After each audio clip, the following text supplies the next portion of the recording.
রাসমঞ্চ একটি চিত্তাকর্ষক ইট নির্মিত কাঠামো যা বিষ্ণুপুরের গর্ব হিসেবে বিবেচিত।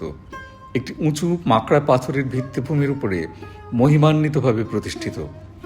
দক্ষিণমুখী মন্দিরটি শৈলী এবং স্থাপত্যের অনন্য নিদর্শন। মল্লরাজা বীরহাম্বীর ১৬০০ খ্রিস্টাব্দে মন্দিরটি নির্মাণ করেন। দক্ষিণমুখী মন্দিরটি ২৪.৫ মিটার বর্গাকার মাকড়া পাথরের ভিত্তিভূমির উপর নির্মিত। মূল মন্দিরটি ইট এবং চুন দিয়ে নির্মিত, যার কেন্দ্রে একটি ছোট গর্ভগৃহ রয়েছে। গর্ভগৃহটি পরপর ৩টি খিলানযুক্ত প্রদক্ষিণ পথ দ্বারা ঘেরা এবং একটি বিশাল পিরামিড আকৃতির ছাদ দ্বারা বেষ্টিত। স্তম্ভর মুখগুলি তোরণ দ্বারা আবদ্ধ। বহু মেরামতের কারণে মন্দিরটির দক্ষিণ অংশটি অনেকটাই ক্ষতিগ্রস্ত হয়েছিল এবং পরে ভারতীয় পুরাতত্ত্ব সর্বেক্ষণ পুনরুদ্ধার করে।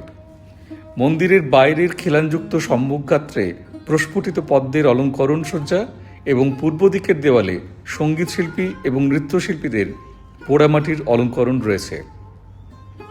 মল্লরাজার রাজত্বকালে রাস উৎসব উদযাপনের সময় শহরের অন্যান্য মন্দির থেকে এখানে আনা দেবদেবীদের জনসাধারণের দর্শনের জন্য এই মন্দিরটি ব্যবহৃত হতো। মন্দিরের অপূর্ব সৌন্দর্য এবং কাঠামোগত গঠন বিবেচনা করে ১৯১৪ সালে ভারতীয় পুরাতত্ত্ব সর্বেক্ষণ মন্দিরটিকে জাতীয় সংরক্ষিত সৌধ হিসেবে ঘোষণা করে।